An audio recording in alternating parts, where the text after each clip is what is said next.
Friends, thank you for watching my channel. I just want to remind you, if you need wallpaper, go to www.wallpaperboulevard.com. Tell them Spencer sent you.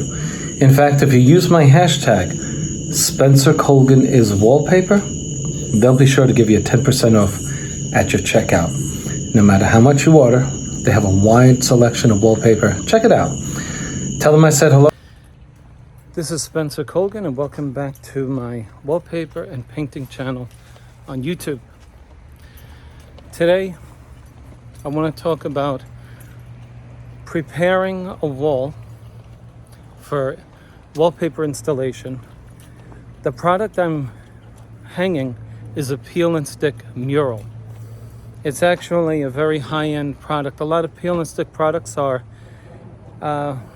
cheap. But this one is a custom-made mural, meaning that each panel has a different part of the design. It's not wallpaper that you just, if you mess up a sheet, you throw it out. No, this is actually drawn for this customer based on her preferences and stuff. So it's the first of its class that I'm hanging, a very high-end peel and stick product.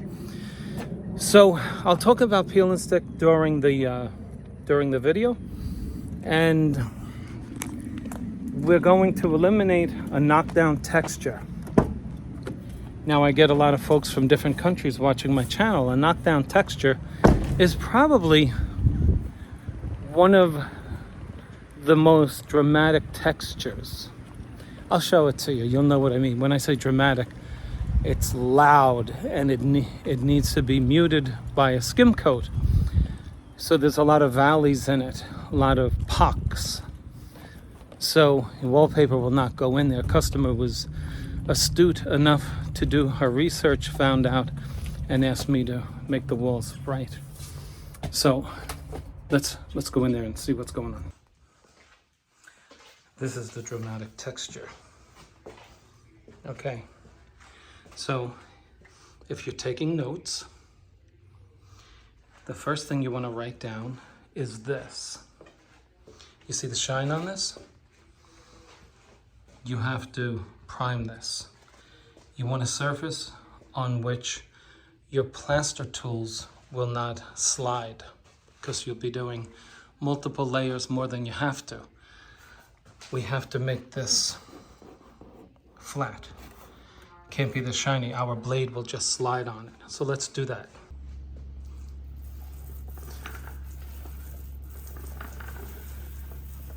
I'm using a product named Zinsser 123, and I don't use it a lot, but it will do for me what I need it to do, and that is to make this surface, to take the slickness away. I'll give you an example. When I'm going to run some plaster over the shiny part. Now when this dries, it's going to be flat. Let's see what it's like plastering over a slick surface. Let's talk about materials. I'm using an all-purpose joint compound. Okay, Proform. Now, you could use a setting compound, 5-minute, 20-minute, 45-minute, 90-minute. I choose to use this. Okay, depending on where I'm working, people don't want the dust in their house, and the neighbor complains about you mixing it outside and the powder's on the grass. I know that may sound like a cheap excuse, but sometimes I don't want to be dealing with the powder or mixing it. It's hard on the arms. When you know how much time it's going to take you, if this does not impede the progress on the job, it's already mixed, instead of having to mix it yourself.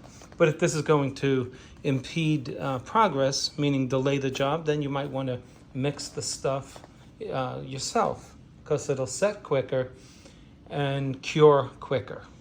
This stuff shrinks. So, for those who are new, This is fine to use, okay? Even though it shrinks. Okay, so let's go over the tools. This is an 8-inch taping knife, okay? This is a hawk. It's where I'm going to put the mud on this. This is a 10-inch taping knife. I may not use all of these tools in the job. This is a 14-inch Marshall tone. And this is a pool trowel. It's rounded on each edge. It's very versatile. And this is its sister. As you can see, it's only a 12-inch. A little easier on the arm. Now, you have to decide which tool you're going to use. Let's go over each one of them. Remember I said just a few moments ago, let's see how it's like when you compound over a slick surface.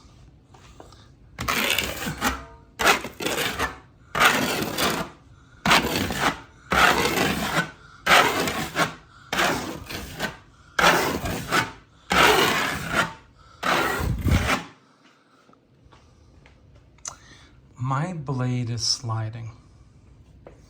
It's sliding over this surface.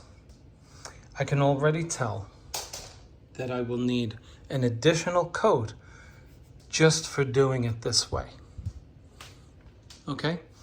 And if I have any luck, this will be dry. The customer just put the air conditioning down to give us less humidity, so I expect the primer to be dry, and I'll show you the difference. You'll even hear the difference in the application of the mud. Let's just do it again.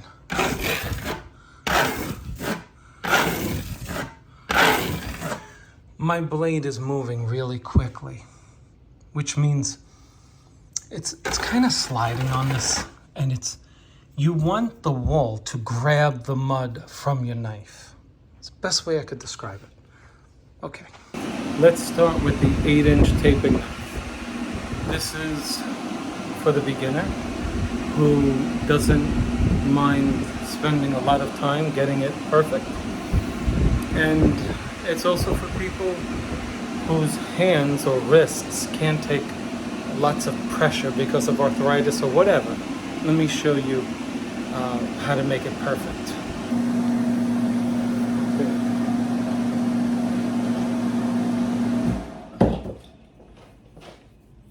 8-inch taping knife. The hawk is held in your weak hand, and I'll bring you closer to show you. But just take a look what I'm doing here. Watch the hand movement, the placement of the finger. Oh, it's going on a lot differently.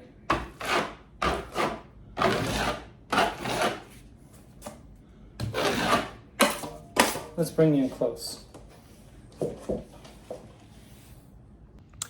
The number one mistake when skim coating over texture to eliminate this texture is putting it on thick.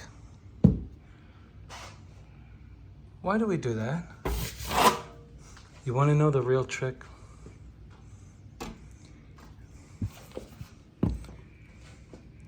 See that blade? That's all you're looking to fill it in. That space. See that space there? Is there any need to go this thick? That's where you're messing up. You would be better off doing this. Watch this. Let's go to a dry area.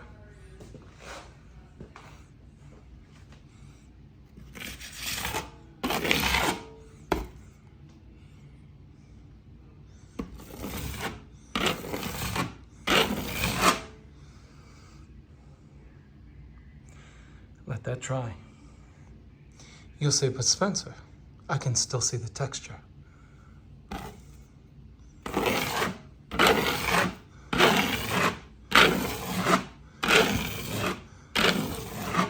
your first coat looks like that, call yourself a pro.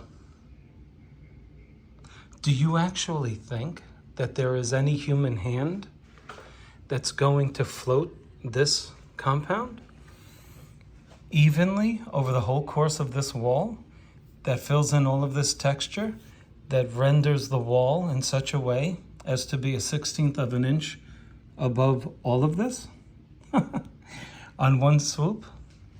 No. So get this idea out of your mind right now, because now you've created a texture over the texture you were trying to cover. You haven't done anything. You now created something that has to be evened out, because you not only covered the texture, but you filled it in so good and went so far beyond filling it in that you created a texture that needs to be filled in. When you're skim coating, these are your highs. That's the top level. These are your lows. All you're looking to do when you skim coat is filling in the lows, the lows, the lows, the lows, by riding your blade on the highs, the highs, the highs. And the wider the blade you use, the more the highs that you catch. And here's what you're doing. You're filling in the lows. So this is only 8 inch. It's easy on your wrist, but it's gonna take you a long time. As you ride the highs from side to side, you're filling in all those lows. That's all you're looking to do.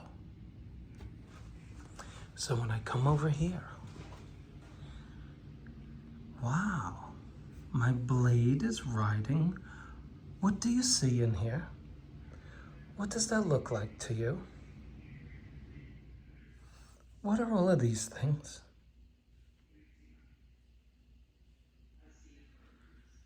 Well, it's this, and this, and this, and this. You don't see the lows because you fill them in.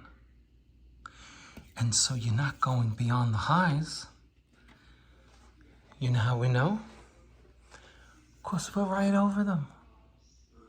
We're right over them. We're so good that our compound is right at the height of them. With this, wow, I can't see anything. I've covered the lows and the highs. And I created new highs. Not what you want to do with skim coating. That's lesson number 1. Expect to apply a minimum 2 coats.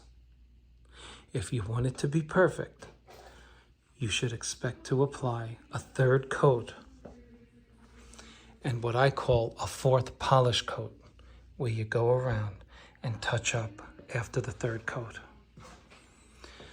Now let's talk about blade mechanics. The mechanics of using the blade revolve around some very brief principles. Number 1, you're going to use your strong hand. Number 2, you're going to choose an angle. Let's smear on the compound. Let me show you how much compound we take off when we change the angle. What degree is that with the wall? Do you see the 90-degree angle?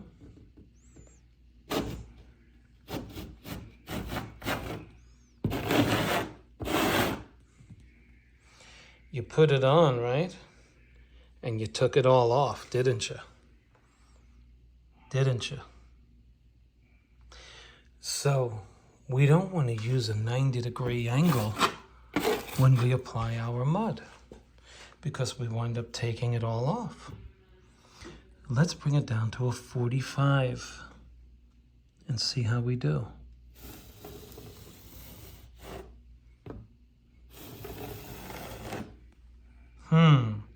Better.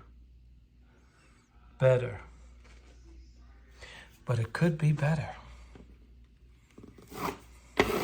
Couldn't it? Let me show you. I'm just going to do it quick. Isn't that a lot better? Well, if you said yes, let's talk about the angle I just used to achieve this. So I just put some mud on the wall. I'll put some more on. Okay. Now, how are we going? Let's call it pulling the mud. When we pull the mud, we pull it and let it set. So I just applied it. But now let's pull it. We know this is no good because we just saw what that would do to the compound. Now, get a good look at what I have here. And now let's see what we can make of this. And you can figure out, based on the angle I'm using, what you should be doing.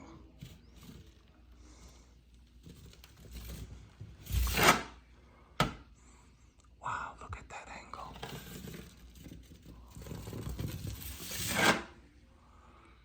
Wow, look at the difference.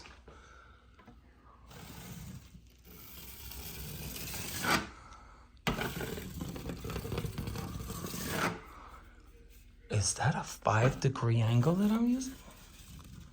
That's almost against the wall. 90, 45, 20, 15, maybe 5.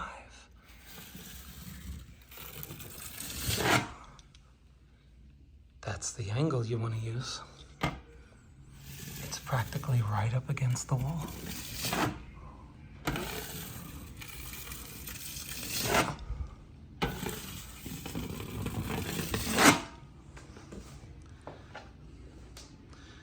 You see the center?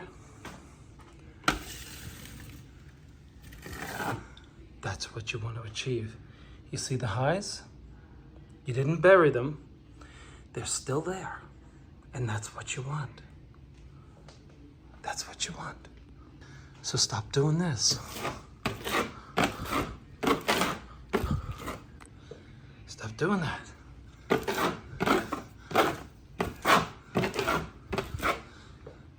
If you can't see your texture highs, you're making a mess of your wall. One more time.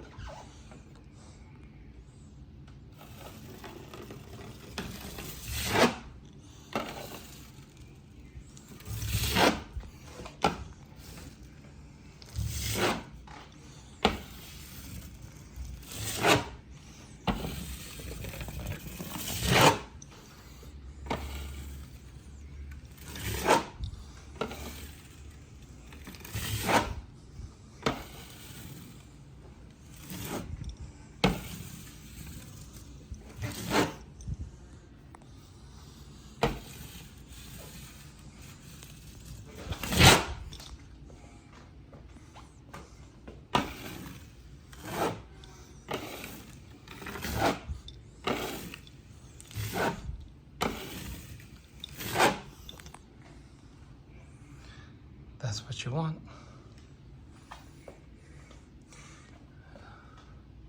That's what you want.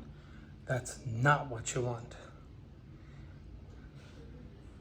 5 to 10 degree angle, 90-degree angle. The correct way, the wrong way. Now, let's advance the tool. What I just showed you can be done with this tool. Same principle. No need to go over it. It covers a wider area. You'll get more work done in less time. Same thing with the 90 and with the 5 to 10 degree angle. No need to go over it. So now, let's talk about this trowel, the pool trowel. It's round on both sides. Very versatile. It uses different muscles. The muscles are the back of the wrist. So I can give my muscles a break. But the angle issue remains the same. Okay? You want to get a good amount of mud on your knife. And when you're ready to do that, you're ready to mud. Okay.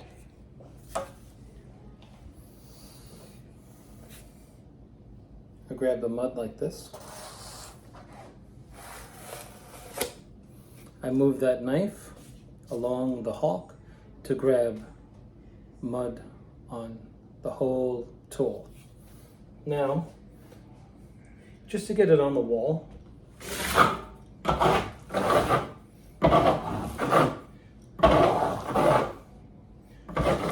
just laying it out here. I'm not finalizing it.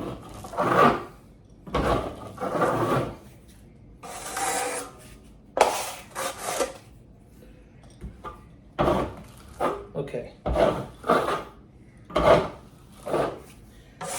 If you can do this with this tool, you'll get a lot done. It's actually, it's so wide that you're covering so much more space, and it fills it in better. Now, the angle issue is the same exact issue. Let's come in close. I'll show you from above first.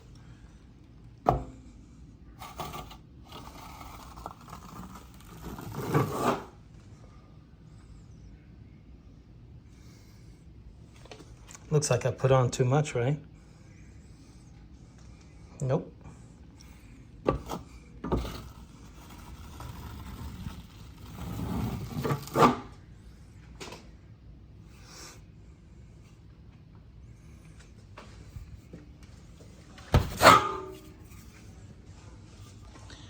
Let's show you. All right, I'm gonna do it from the floor up. Look at that angle.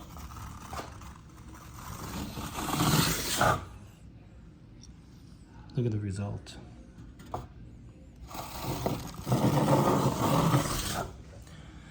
What I'm trying to demonstrate with the video is showing you the angle.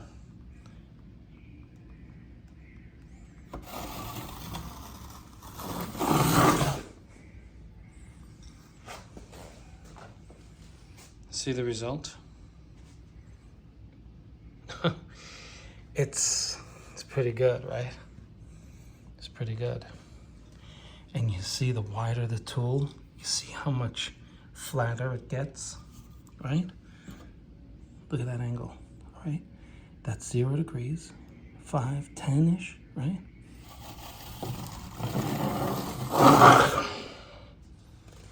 That's what you want to do. Then, when this gets tired, using this muscle, turn it around. Share the pain with the other muscles. Same thing. That's what I like about this tool. You can do this, or you can do this.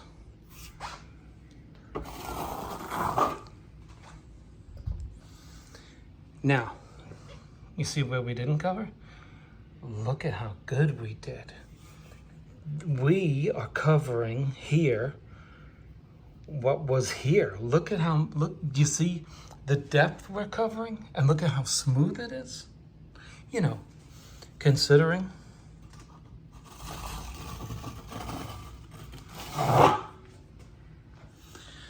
Now, I highly suggest this one if your muscles can stand it.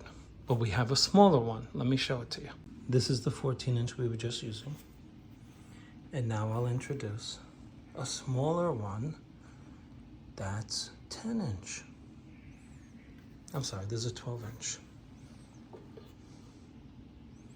Right?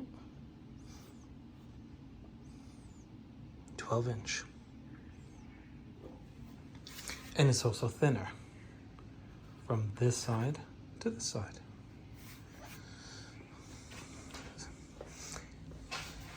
I'm hoping that those of you who are new at this will use the pool trowel and go to either the bigger one or the smaller one. Same mechanics.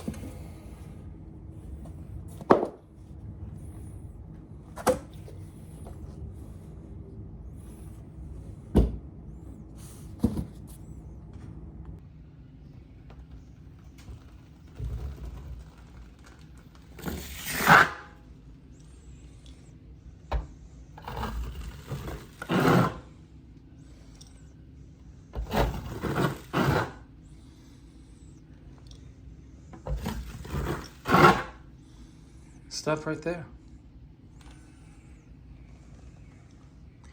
You see the highs? They're there. You can't see them as well as you could with the inferior tool, but they're there. We're not going too high. We're not creating a new texture. Look right there. We scuffed up against them. You know why they're there? You have in this area some highs that are lower than the rest of the highs, and some highs that are higher than the rest. And so it looks like we dragged gravel through it. And that's the whole reason why we skim coat. Because eventually with enough coats, you eliminate that. And you can do it this way. Or turn the wrist around when that gets tired and do it this way. If you understood what I just said in this video, after your first wall, you will know as much as I do for rendering your wall, and I don't care what texture is on it, smooth. Yeah, I did just say that. Now, when you want to get around stuff like this, you go to a 6-inch taping knife. This could get in the way of the trim. You go like this, with like that, like this, and it's better off done with a smaller knife. Let me show you. This is an 8-inch knife. Make believe it's a 6.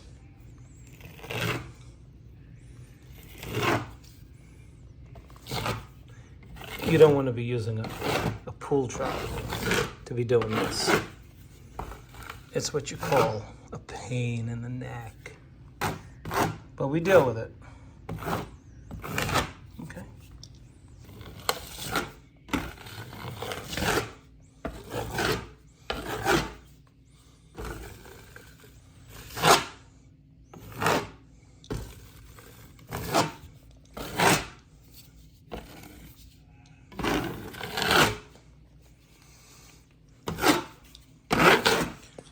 So there you have it. Let's recap.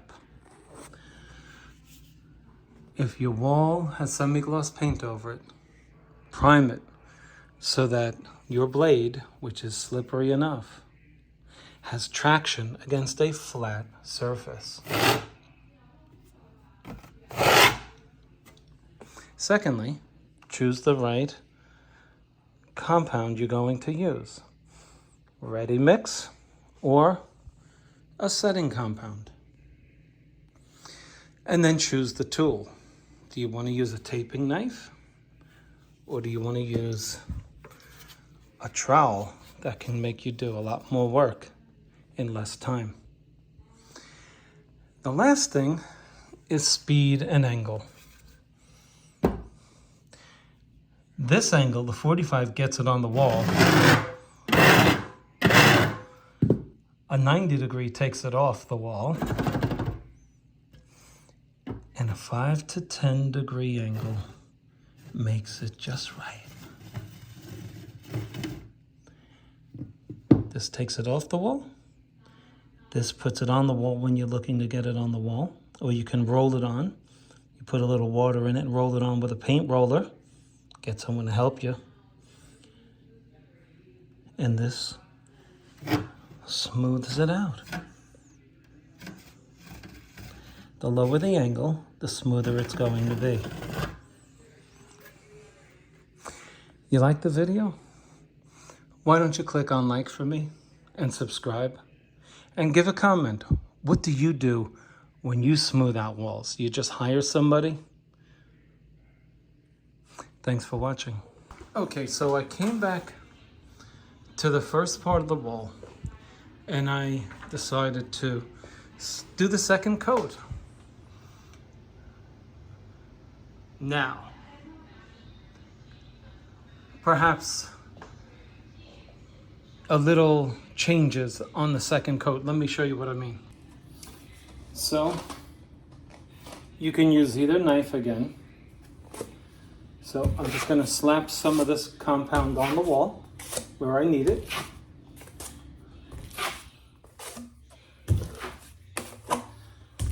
You can have a spray bottle of water next to you, and you can spritz the material so that you can make it a little softer than this. That kind of works on your hand and your wrist, and it hurts after a while. Now, the rules change a bit. Let me show you what I mean. Okay. The angle at which I'm finishing my stroke has changed. Here's why. I'm not dragging my blade against highs and lows now.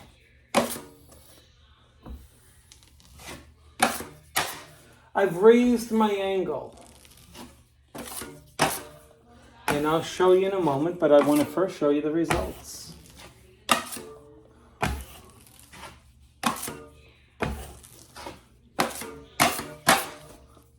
Okay. Now, remember, any tool can be used to do the second coat. Remember, it's your choice. This tool is going to take the longest.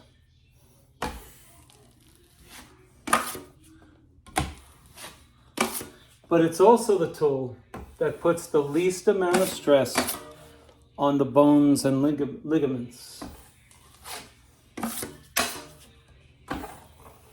Okay.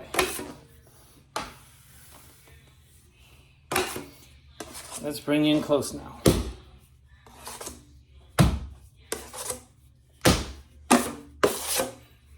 I don't suggest that you do that. I'm just taking the weight off of this hand.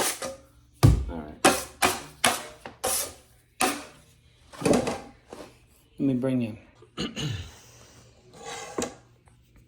For the second coat, I no longer have the bumps. Okay? Now, that's what I was just doing. Look how smooth, right? I'm telling you, you're almost there. I don't care if you never did this before. I don't care if you have to go out and buy your first trowel. It's simple. Okay, take some compound. Now, we just go down near the trim. That's always a hard part, you know? Getting near that trim. But there's a method to my madness, trust me. Oh, okay. Now, okay, so I'm gonna drag this. This is not part of the instruction. I'm just getting it down there. You'll develop this necessary skill in getting the compound down at the bottom. Now, let's talk about the angle. For my second coat, here's what I'm doing. What are you doing? Look at my finish angle. Watch this. Oh, didn't that change? It was this in the first one, wasn't it? Now I brought it up. What do you think that is? About a 20? That's what you're gonna do it with, okay? That's what you're gonna do with.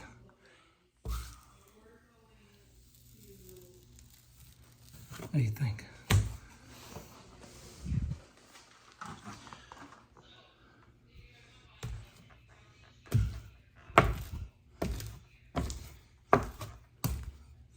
Again, just spreading it around. Okay. It's hard to do one phone One hand has the camera and the other hand has the tool. Let me put this camera down. Okay. So with that angle in mind, that 20-degree angle,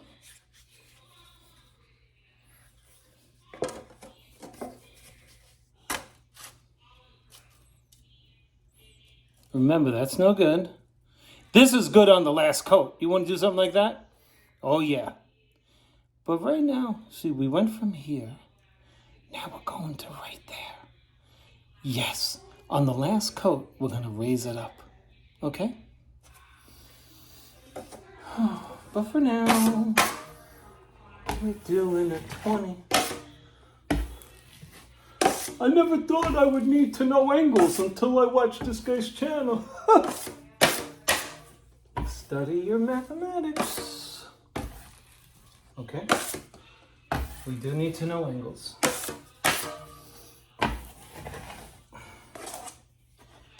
Were you guys good at math when you were younger? Who was good at mathematics? Out of all the people who watch. Who knows what 1/3 times 5/8 is? Can you do it in your head? Or do you Google it? Just Google it. Just Google it. It's gay. Wow. Okay. I suppose. Oh, you can't see that. Okay. So let me show you over here. Well, let me show you the results. The results are astounding. Okay? Trust me when I tell you. They're astounding.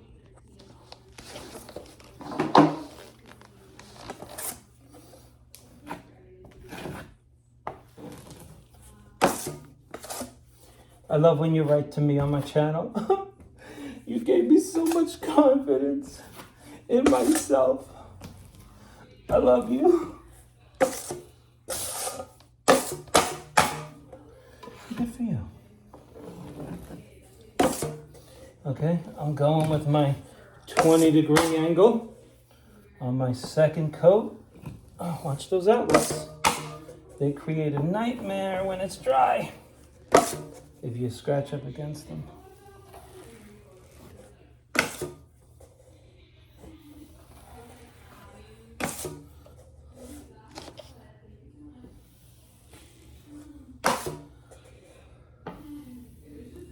Okay.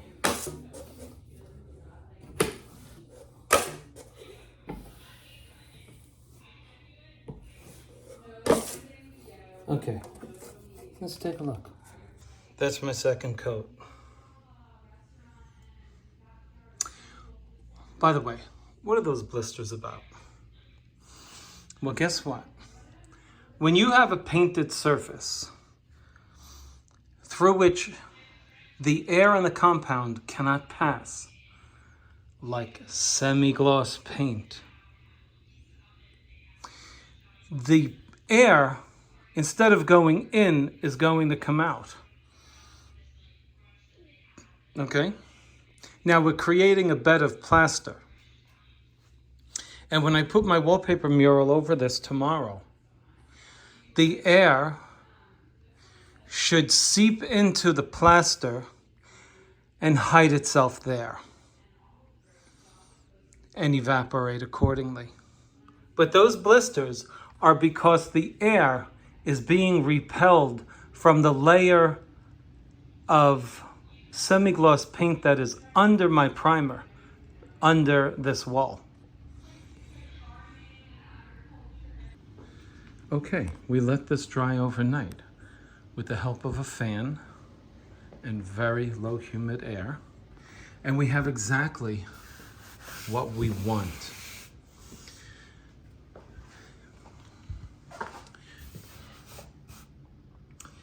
You see, our texture is covered and our compound has shrunk.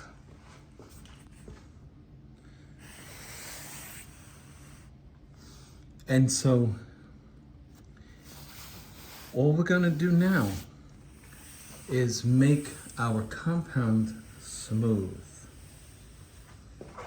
You see, this is just one coat here. I know at the end of yesterday I put a second coat over here. But right here, it's one coat. Now if you have this with your project, your skills are high to getting this done without paying somebody else. Watch how easy it is to make this flat. You'll be surprised. For the second coat, we don't want any stiffness in the mud. I've added some water.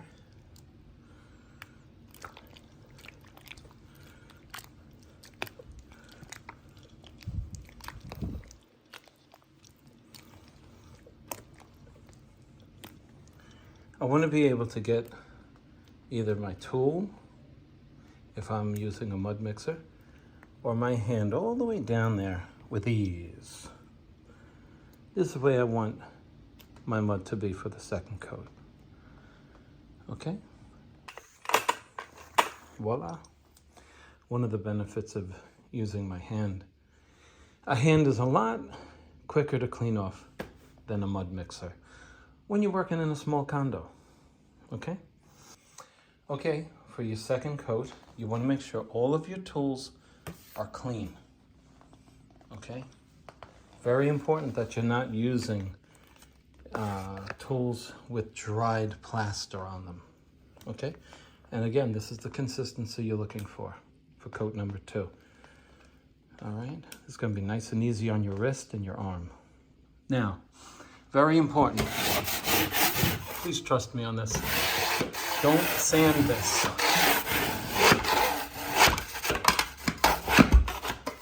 Shave it off. Okay? Don't waste your time or energy by sanding this. Scraping. That's what these used to be called scrapers, right?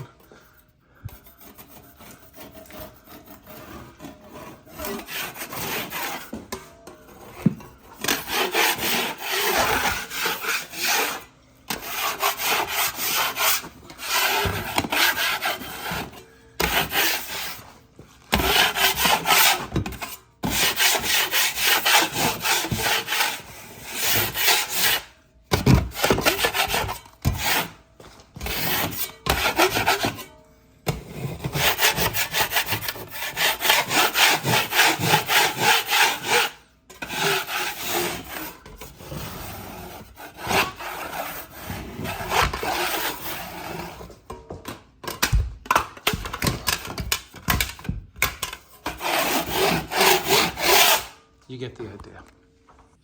Now for perimeters, the tops, the bottoms, the edges, we go a little slower, okay? Because we can only go in one direction.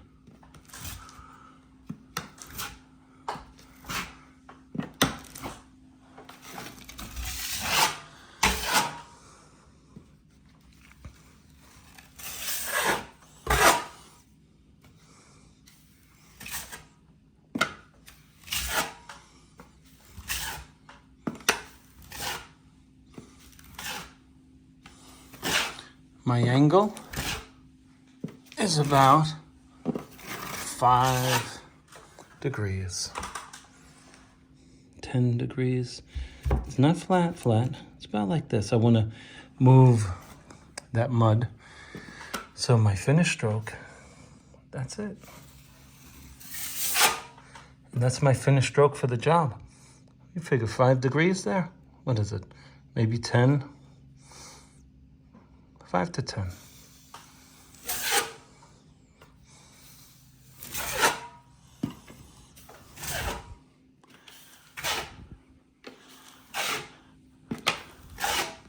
As soon as I get my top in order, I go right to the big tool.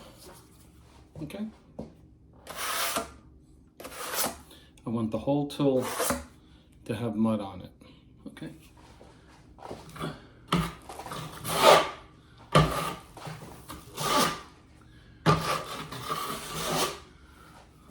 I'm using a rainbow-like movement. Trust me when I tell you, you can get a great application if you let your arm do what it normally does. See, if you do this with your arm, what am I doing? I'm making a radial movement, am I not? Go with that. Go with that. Go with what naturally comes to your arm.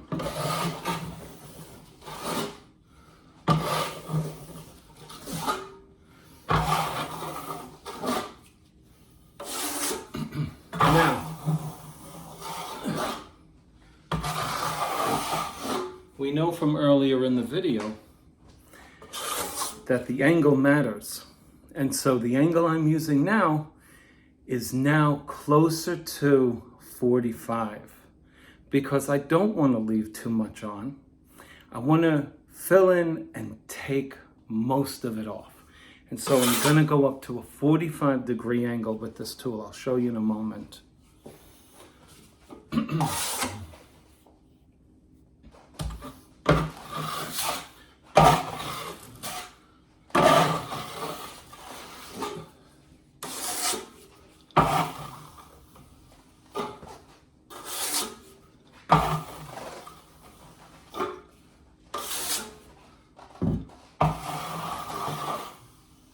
Okay, let me bring you in there and show you the angle.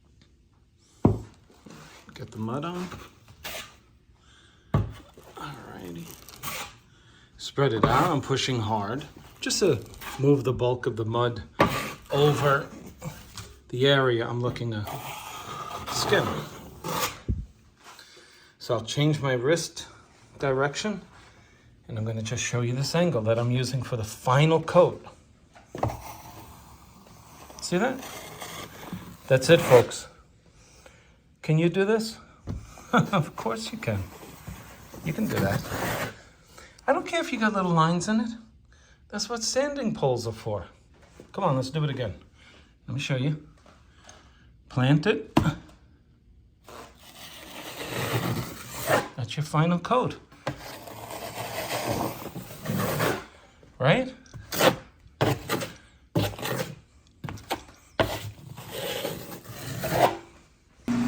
You'll remember earlier in the video, I said that this would shrink, right? And talked about the different compounds you can use to get this job done. Remember? There's shrinkage. Right there. Shrinkage. Now, you're new at this? Don't think this is going to crack. It's just shrinkage. It's not stress. And it's not due to lack of adhesion. It's simply like your cheesecake that you were hoping to stay intact, but you didn't give it what's called an oven bath, B-A-T-H. What happens to the cheesecake? It cracks. Why? It shrinks as the moisture leaves the compound.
That's your final coat.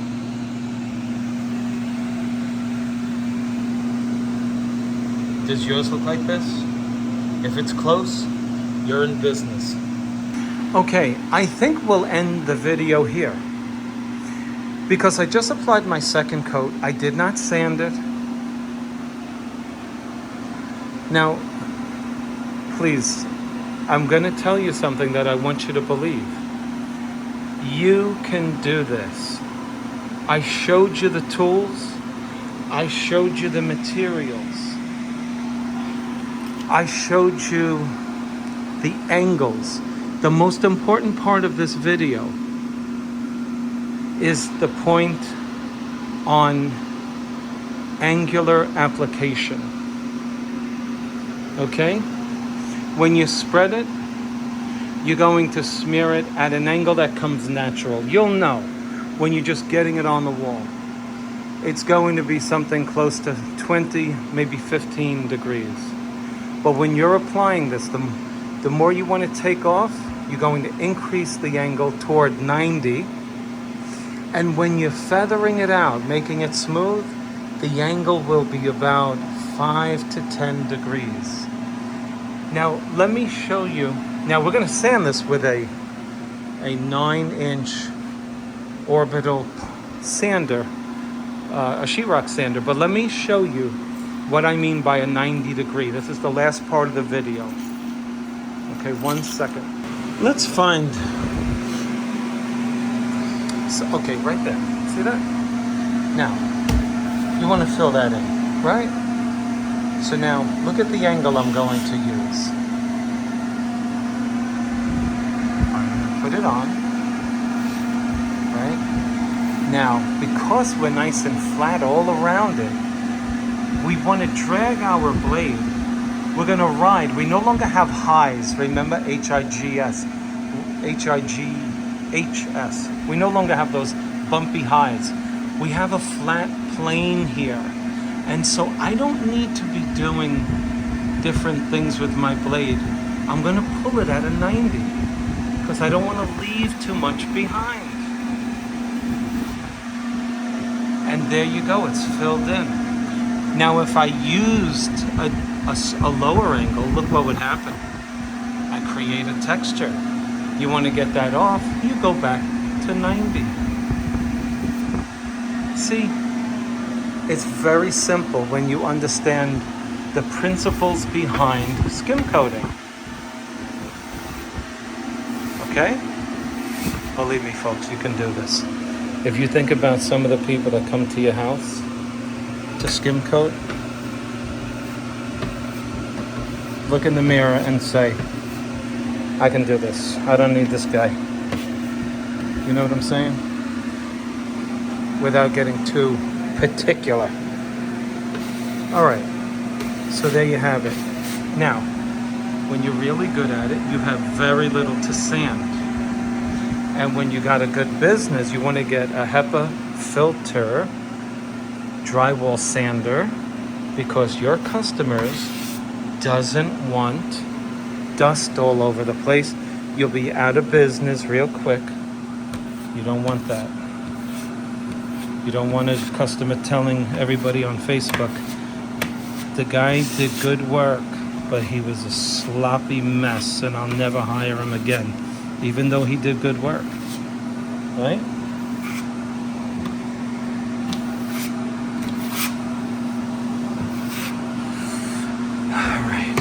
I think you got the picture. Thank you for watching. Do me a favor, click on like. Don't go yet, don't go. Come on, hit that like button. It's right down there. And now subscribe. Thank you.